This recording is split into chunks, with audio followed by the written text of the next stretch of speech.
I think first is that this initiative has to be really looked at from the education to employment bit.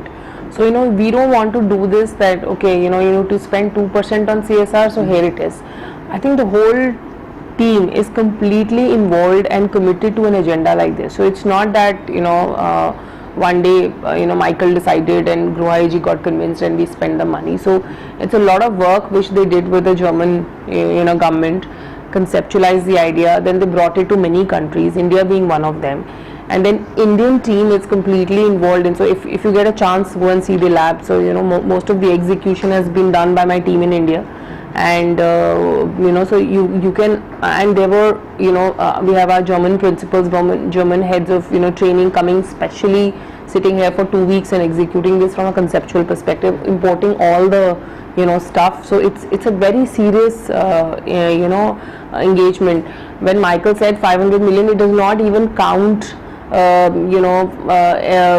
does not even count the effort and the number of man-days that all of us from senior management to the down to our technicians has put into this, because we are committed that we want to create a space for our technicians and in the industry, that we have more trained technicians because of the kind of products we all sell. So I can talk to you as an industry leader, since we are leading this industry, I can talk to you that if we need it, I'm sure all our contemporaries need it. Yeah. So when we train these people and they're going back into the industry, then we have very good installers, and then the quality of the product and its delivery is perfect.